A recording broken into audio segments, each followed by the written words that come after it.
পৃষ্ঠা 234। গল্প তালিকা। গেটের সামনে দাঁড়িয়ে দোলা রিক্সাওয়ালার সঙ্গে ঝগড়া করছে। গলা ফাটানো ঝগড়া নয়, শান্ত ভঙ্গিতে নিচু গলার ঝগড়া। 7 বছরের কিটি মায়ের পাশে দাঁড়িয়ে হাসি হাসি মুখে সেই ঝগড়া শুনছে। তার চোখ মুখ দেখে বোঝা যাচ্ছে মায়ের ঝগড়া শুনতে তার ভালো লাগছে। দোলা রিক্সাওয়ালাকে বলল, ভাই তুমি এরকম করো না। বুড়ো রিক্সাওয়ালা অবাক হয়, বলে, ও মা, আমি কি করেছি? করছেন তো আপনি, টাকার নোট নিয়ে পেঁচাল করছেন। দোলা বলল, দেখো, আজ আমার মন খুব খারাপ। আমার বাবার অসুখ, সহজ অসুখ নয়, কঠিন অসুখ। অসুস্থ বাবাকে আমি দেখতে এসেছি। টাকার নোট ছেঁড়া না ময়লা এরকম একটা সামান্য বিষয় নিয়ে ঝগড়া করবার মতো মনের অবস্থা আমার নয়। রিক্সাওয়ালা কাঁধের গামছা তুলে কপালের ঘাম মোছে। অবাক গলায় বলে, তাহলে খামোকা ঝগড়া করেন কেন? ঝগড়া করার জন্য আমি কি আপনার পায়ে পড়েছি? দোলা নিচু গলায় বলল, তুমি এরকম কথা বলছো কেন ভাই? রিক্সাওয়ালা আরও বিরক্ত হয়, ঠোঁট উল্টে বলে, তাহলে কীরকমভাবে বলবো? কোনোভাবেই বলবে না, শুধু ময়লা নোটটা বদলে দেবে। রিক্সাওয়ালা বিরক্ত মুখে কোমরের কাছে লুঙ্গির গিট খোলে, হাতের মুঠিতে খানকতক নোট বের করে দোলার সামনে মেলে ধরে। হতাশ ভঙ্গিতে বলে, নেন, যেটা আপনার পছন্দ তুলে নেন। দোলা মুখ বাড়িয়ে দেখে সব নোটই মলিন, একটাও তুলে নেওয়ার মতো নয়। সে মেয়ের হাত ধরে গেট খুলে বাড়িতে ঢুকে পড়ে। এটা দোলার স্বভাব। যখনই সে বাপের বাড়িতে আসে রিক্সাওয়ালার সঙ্গে ঝগড়া করবে। স্টেশন থেকে রিক্সাতে উঠেই ঝগড়া শুরু করে দেয়। ঝগড়ার বিষয় এক এক দিন এক এক রকম। কোনো দিন নড়বড়ে সিট, কোনো দিন বেশি ঝাঁকুনি, কোনো দিন হাতলে পেরেক। সবই খুব হালকা পলকা বিষয়। চাপা গলার কারণে ঝগড়ার ফলাফল চট করে বোঝা যায় না। তবে ঘটনা হলো প্রতিবারই সে ঝগড়ায় পরাজিত হয়। দোলার অবশ্য এতে কিছু আসে যায় না। পরের বার যখন আসে একইভাবে আবার ঝগড়া করে। আজ ঝগড়ার সময় দোলার গলা ছিল সামান্য উঁচুর দিকে। বারান্দা থেকে পার্থ দিদির ঝগড়া শুনতে পেয়েছে। পার্থর মুখে বিরক্তি, হাতে সিনেমার পত্রিকা। পত্রিকা 1 বছরের বাসি। পৃষ্ঠা 235। 22 বছরের এক বেকার যুবক সাত সকালে ঘুম থেকে উঠে বাসি সিনেমা পত্রিকা পড়ছে। এটা একটা অবাক হওয়ার মতো ঘটনা। পার্থর কোনো উপায় নেই, এই কাজ তাকে নিয়মিত করতে হয়। পত্রপত্রিকা ঘেঁটে সিনেমার নায়ক নায়িকাদের সম্পর্কে গুজব বের করতে হয়, গসিপ। সেই তালিকায় প্রণয়, বিবাহ, চুম্বন যেমন থাকে, তেমন দিন দুপুরে সহকারী পরিচালককে উপনায়িকার চড় মারা, মধ্যরাতে খলনায়ককে কোরাস গায়িকার গান শোনানো ধরনের ঘটনাও থাকে। পার্থ জানে এই কাজ খুবই নিচু মানের, কিন্তু সে কি করবে? তার সুন্দরী বোকা প্রেমিকা আত্রেয়ী একজন গুজব সংগ্রাহক। শুধু সংগ্রাহক নয়, আত্রেয়ী সব ধরনের গুজব বিশ্বাসও করে। এই মেয়েকে নিয়মিত গুজব সাপ্লাই না করতে পারলে বিচ্ছিরি কাণ্ড হয়। মেয়ে ল্যান্ড ফোন, মোবাইল ফোন কিছুই ধরে না, এমনকি বাড়িতে গেলে দেখা পর্যন্ত করে না। কাজের মেয়ে এসে গম্ভীর মুখে অপমান করে, বলে, দিদিমণির মাথা ধরেছে, আপনি এখন যান। দিদির গলা শুনে মুখ তুলল পার্থ। গ্রিলের ফাঁক থেকে দোলাকে দেখা যাচ্ছে, তার পায়ের কাছে সুটকেস। বাপের বাড়িতে এলেই দোলা সুটকেস আনবে। 1 বেলার জন্য এলেও আনবে, 1 মাসের জন্য এলেও আনবে। এটা তার মায়ের পরামর্শ। মা বেঁচে থাকতে মেয়েকে এই পরামর্শ দিয়ে গেছেন। বাপের বাড়িতে যখনই আসবি সবসময় রেডি হয়ে আসবি, সঙ্গে ব্যাগ সুটকেস আনবি। কখনো হুট বলতে থেকে যেতে ইচ্ছে করে, তার কোনো ঠিক আছে? কোনো ঠিক নেই। একটা কথা মনে রাখবি দোলা, বাপের বাড়ি হোটেল বা হলিডে হোম নয় যে আগে থেকে বললে কয়ে ঘর বুক করে আসতে হবে। তাছাড়া সুটকেস আনার পেছনে আরও একটা ব্যাপার আছে, সেটাই আসল। দোলা অবাক হয়ে জানতে চায়, কি ব্যাপার মা? মা আনাজ কুটতে কুটতে এদিক ওদিক তাকান, তারপর গলা নামিয়ে বলেন, বাড়ির বউ ব্যাগ সুটকেস নিয়ে বেরোলে শ্বশুরবাড়ি চাপের মধ্যে থাকে। আমার যখন নতুন নতুন বিয়ে হয়েছিল, আমিও তোর বাবার ওখানে এই চাপ দিয়েছি। কথা শেষ করে মা সামান্য হাসলেন। চাপ? কী চাপ মা? সে তুই এখন বুঝবি না, দুদিন পর বুঝবি। একে বলে সুটকেস চাপ। সুটকেস চাপ? মা বঁটি থেকে চোখ তুলে বলেন, হ্যাঁ, সুটকেস চাপ। এই চাপের আলাদা ব্যাপার আছে। হাতে সুটকেস দেখলে মনে হয় বাক্স প্যাঁটরা বেঁধে বউ বাড়ি ছেড়ে চলল। এতে শ্বশুরবাড়িতে খাতির যত্ন বাড়ে। তবে রোজ রোজ ভারী জিনিস বয়ে আনবি না। হালকা দেখে একটা খালি সুটকেস আনবি, তো শাশুড়ি চাপের মধ্যে থাকবে।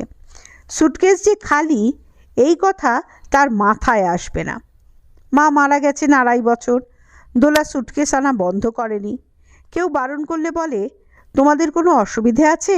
সুটকেস তোমরা বইছো না আমি বইছি? পৃষ্ঠা 236। কিন্তু আজ শুধু দোলার হাতে সুটকেস নয়, কিটির কাঁধে স্কুলের ব্যাগও রয়েছে। দেখেই বোঝা যাচ্ছে সেই ব্যাগ তার মায়ের সুটকেসের মতো মিথ্যা নয়। বই খাতায় বোঝাই। পার্থ সতর্ক হলো। একটা বিপজ্জনক ইঙ্গিত। এর মানে হলো দিদি তার মেয়েকে নিয়ে সত্যি সত্যি এখানে থাকার জন্য এসেছে। আর দিদি থাকা মানেই বাড়িতে নানা ধরনের ঝামেলা শুরু হওয়া। সকলের সঙ্গে খিটিমিটি, কাজের লোকদের ওপর মাতব্বরি, কিটিকে মারধর, ভাড়াটের জল খরচ নিয়ে চেঁচামেচি এবং সর্বোপরি ভাইয়ের প্রতিটি কাজে নাক গলানো। কিছুক্ষণের মধ্যেই বাড়ির সিস্টেমে একটা বড় রকমের গোলযোগ তৈরি করে ফেলে। কি হবে এখন? চিন্তিত মুখে পার্থ পত্রিকার পাতা উল্টাতে লাগলো। গ্রিলের গেট খুলে বারান্দায় উঠতেই কিটি মায়ের হাত ছাড়িয়ে ভেতরে দৌড় দিল। দোলা মাটিতে সুটকেস রেখে শাড়ির আঁচল দিয়ে কপালের ঘাম মোছে। পার্থর দিকে ফিরে বলে, বাবা কোথায়? পার্থ মুখ না তুলে জবাব দেয়, ভেতরে। ভেতরে কি করছে? পার্থ উত্তর দিল না। দোলা বলল, কিরে বললি না বাবা কি করছে? দোলার গলায় অসন্তোষ। পার্থর গলায় ঝাঁঝ। পার্থ গলায় ঝাঁঝ এনে বলল, কি আর করবে? কাগজ টাগজ পড়ছে, ব্রেকফাস্টও করতে পারে। সকালবেলায় বুড়ো মানুষ যা করে তাই করছে। বাবা তো আর ডন বৈঠক মারবে না। পার্থর গলার ঝাঁঝ বুঝতে পেরেও দোলা যেন বুঝতে চাইল না। আর চোখে তাকিয়ে বলল, বৌদি যা বলল সত্যি? এবার পার্থ চোখ তুলে দোলার দিকে তাকালো। ভুরু কুঁচকে বলল, আমি কি করে জানবো? বৌদি তোকে কি বলেছে? কাল রাতে বৌদি ফোনে আমায় কি বলেছে তুই জানিস না? পার্থ মুখ নামালো। ও গোলমালটা তাহলে বৌদি পাকিয়েছে। দিদি এখানে ছুটে আসার জন্য সেই দায়ী। এদিকে বৌদি নিজে কিন্তু কেটে পড়েছে। দাদা আর মিঠুকে নিয়ে আজ ভোরেই কলকাতায় গেছে।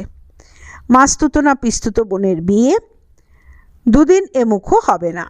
যাওয়ার আগে গোলমাল যা পাকানোর পাকিয়ে দিয়ে গেল। দিদিকে সব বলে দিয়েছে। শুধু কি আর বলেছে, নিশ্চয় কয়েক গুণ বাড়িয়েই বলেছে। যে কোনো ঘটনা নিয়ে টেনশন ছড়াতে ওই মহিলার জুড়ি নেই। ব্যাস, দিদিও বাক্স প্যাঁটরা গুছিয়ে ছুটে এসেছে। এখন গোটাটা তাকে একা সামলাতে হবে। সামলানোর দুশ্চিন্তায় পার্থর কপালে অল্প অল্প ঘাম জমতে শুরু করলো। অথচ সেদিন অন্যরকম কথা হয়েছিল। ঠিক হয়েছিল বাবার এই পাগলামির গল্প কাউকে বলা হবে না। 81 বছরের বুড়ো মানুষ কি আবোল তাবোল বললেন, কি আবোল তাবোল করলেন, সেটা বাইরে বলে বেড়ানোর কিছু নেই। এই ঘটনা তো একেবারেই নয়। কেননা এই ঘটনা যে শুনবে সেই হাসবে। হাসবারই কথা। বৌদি কথা রাখল না। দিদি অবশ্য হাসছে না, তার হয়েছে উল্টো রিয়াকশন। চোখ মুখ থমথম করছে। বোকা মানুষদের অনেক সময় এরকম হয়, যা হওয়া উচিত তার উল্টো হয়। পার্থর রাগ বাড়ছে। সে বলল, বৌদি তোকে কি বলেছে আমি কি করে জানবো? আমি তো আর বৌদির টেলিফোনে আড়ি পাতি না। পৃষ্ঠা 237। এরকমভাবে বলছিস কেন? এর মধ্যে আড়ি পাতার কি হলো? পার্থ নিজেকে সামলে নিয়ে বলল, কিছুই হয়নি। বৌদি যদি বলে থাকে তাহলে আর আমার কাছে জানতে চাইছিস কেন? একটা জিনিস বারবার জানার কি আছে? দোলা বারান্দার কোণে রাখা মোড়া টেনে ভাইয়ের সামনে বসে পড়েছে। নিজের বাবার অসুস্থতার কথা বারবার জানতে চাওয়াটা অপরাধ নাকি? পার্থ দুটো ভুঁড়োই কুঁচকে আছে। পত্রিকায় সংগ্রহ করার মতো ছোট বড় কোনো গুজবই নজরে পড়ছে না। এটাও একটা ভয়ের ব্যাপার। 10 দিন হতে চলল আত্রেয়ীকে কিছুই সাপ্লাই করা যায়নি। এবার যে কোনো দিন মেয়েটা অ্যাকশন নিয়ে বসবে। পরিকল্পনা ছিল আজ সারা দুপুর ছাদের ঘরে উঠে পুরনো পত্র পত্রিকা ঘাঁটা হবে। নিশ্চয়ই কিছু পাওয়া যেত। তারপর নাম বদলে আত্রেয়ীকে বললেই চলবে। গুজব তো একই থাকে, শুধু নায়ক নায়িকাদের নাম পাল্টায়।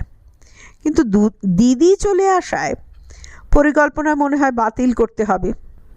পার্থ রাগ রাগ গলায় বলল, রেগে যাচ্ছি কোথায়? বাবা অসুস্থ, এটা তোকে কে বলল? দোলা চোখ কপালে তুলে বলল, ও মা, অসুস্থ নয়। কাল ঘটনা শোনার পর সারা রাত ঘুমোতে পারিনি। একটা মানুষ ওরকম করছে আর তুই বলছিস অসুস্থ নয়?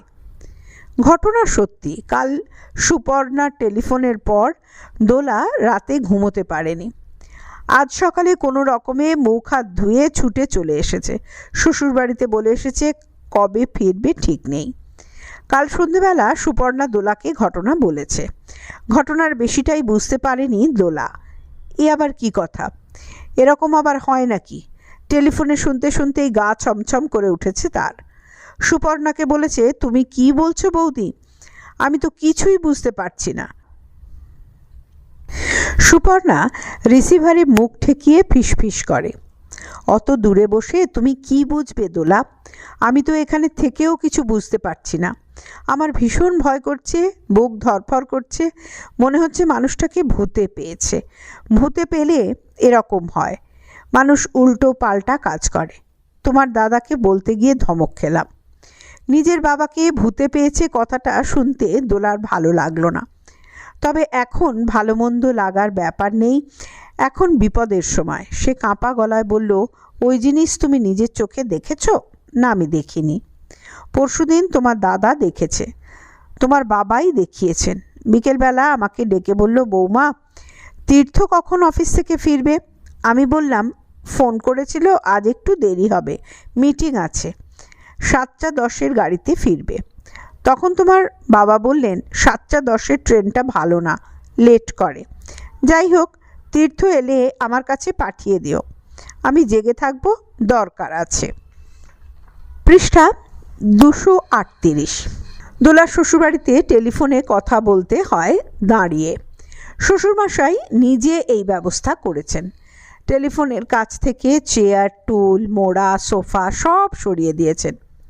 তার বক্তব্য হলো, টেলিফোন পার্কের লেক নয় যে তার পাশে বেঞ্চ পেতে বসে ঘন্টার পর ঘন্টা গল্প করতে হবে। টেলিফোন একটা জরুরি জিনিস, দাঁড়িয়ে কাজের কথাটুকু বলে ছেড়ে দিলেই চলবে। দোলার অবশ্য কোনো অসুবিধে হয়নি, প্র্যাকটিস হয়ে গেছে। টেলিফোনের রিসিভার কানে নিয়ে ঘণ্টাখানেক দাঁড়ানো তার কাছে আজকাল জল ভাত। কাল রাতেও সুপর্ণার সঙ্গে দাঁড়িয়ে কথা বলছিল সে, তবে পাটা একটু যেন কাঁপছিল। সেটা অস্বাভাবিক কিছু নয়।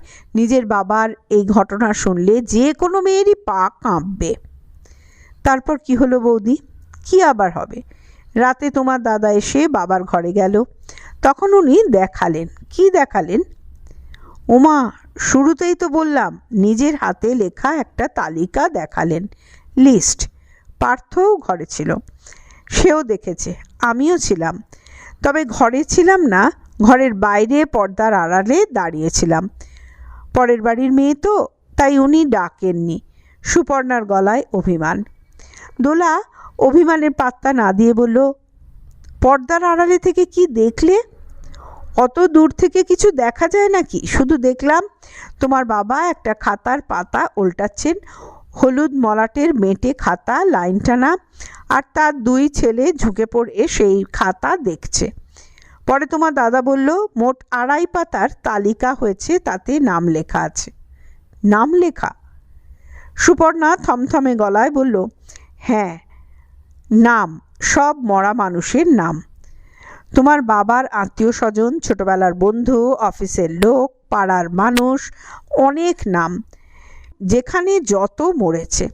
নামের পাশে ছোট ছোট করে লেখা কার জন্য কী নিয়ে যাবেন। একটু আগে দোলার পা কাঁপছিল, এবার হাতও কাঁপতে থাকে। শক্ত হাতে রিসিভার চেপে ধরে বলে, মানে নিয়ে যাবে মানে আমি জানি না। তোমার দাদাকে জিজ্ঞেস করলাম, সে গম্ভীর হয়ে বলল, পাগলামি। বাবার মাথাটা পুরো গেছে। উনি নাকি বুঝতে পেরেছেন আর বেশি দিন নয়, এবার মারা যাবেন, আর তারপরই চেনা জানা সব মরা মানুষের সঙ্গে দেখা হবে। সেই কারণেই লিস্ট বানাচ্ছেন কার জন্য কী নিয়ে যাবেন, কে কী ফেলে গেছে সেই লিস্ট। তুমি শুনলে বিশ্বাস করবে না দোলা, তোমার বাবা ছেলেদের নাকি বলেছেন, কাউকে যদি চিঠি টিঠি লিখতে চাস অসুবিধে নেই, আমাকে দিয়ে দিস, হাতে হাতে পৌঁছে দেব।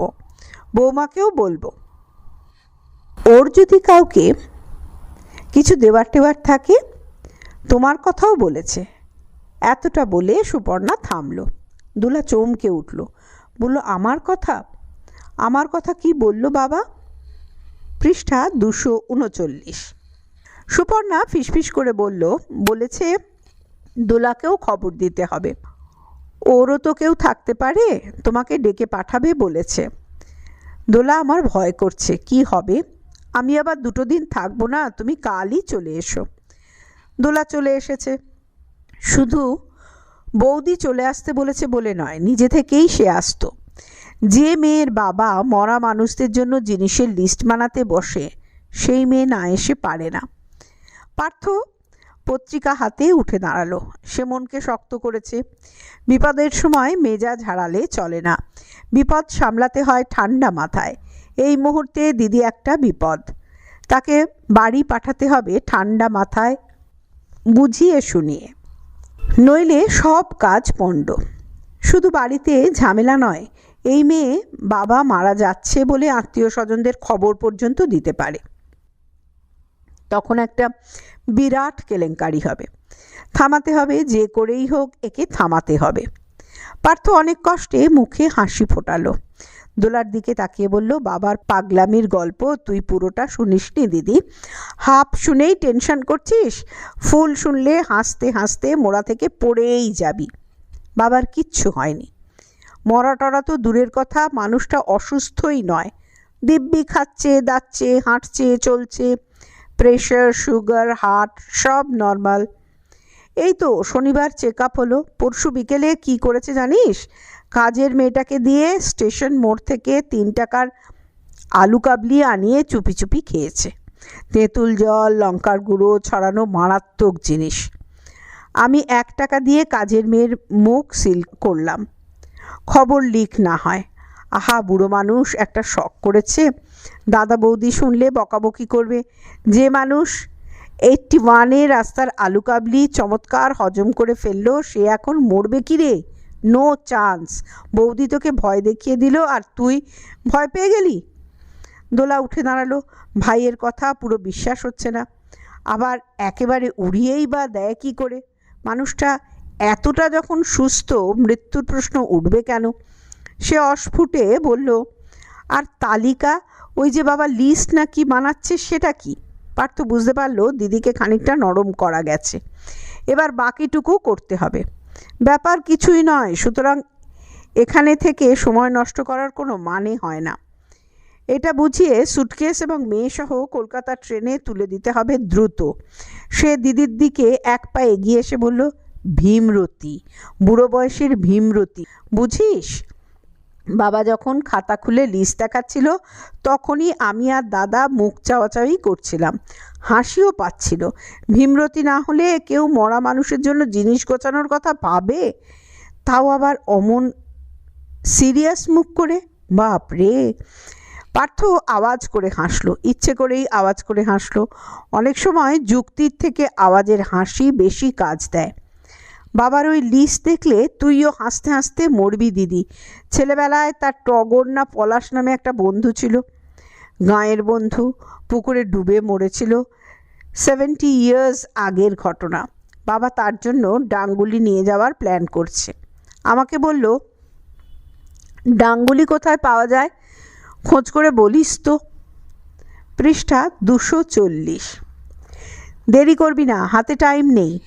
দিদি তুই ভাব একবার কাণ্ডটা। যতীন কাকুকে মনে আছে? আরে ওই যে বাবার কলিগ ছিলেন, রোগা করে, সরু গোঁফ। অফিসে বাবার উল্টো দিকে টেবিলে বসতেন।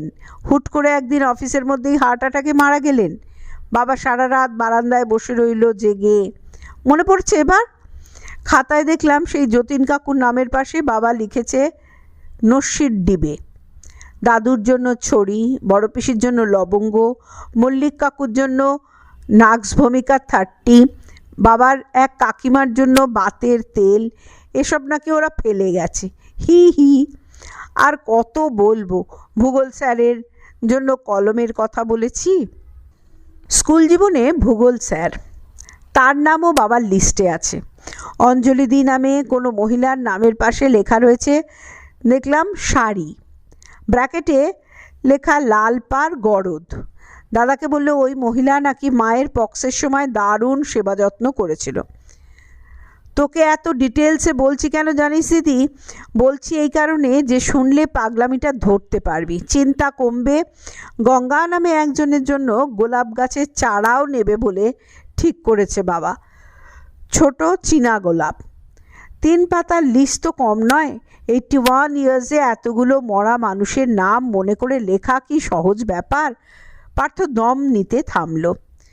দোলার চোখ মুখ দেখে মনে হচ্ছে পাগলামির কথাটা অনেকটাই বিশ্বাস করিয়ে আনা গেছে। পার্থ নতুন উদ্যমে আবার শুরু করলো। মনে হয় বেশ কিছুদিন ধরেই বাবার এই রোগটা ডেভেলপ করেছে। শুধু কি নাম দেখলাম, অনেক ঘটনাও মনে আছে রে। হ্যাঁ রে দিদি, মামার বাড়িতে ভবানী নামে কোনো ড্রাইভার ছিল, মনে পড়েছে তোর? বাবা বলল সেই ভবানী ড্রাইভার নাকি বাবার কাছে জুতো চেয়েছিল, ক্যাম্বিসের জুতো। পরে লোকটা মরল অ্যাক্সিডেন্টে, বাবার জুতো দেওয়া হলো না।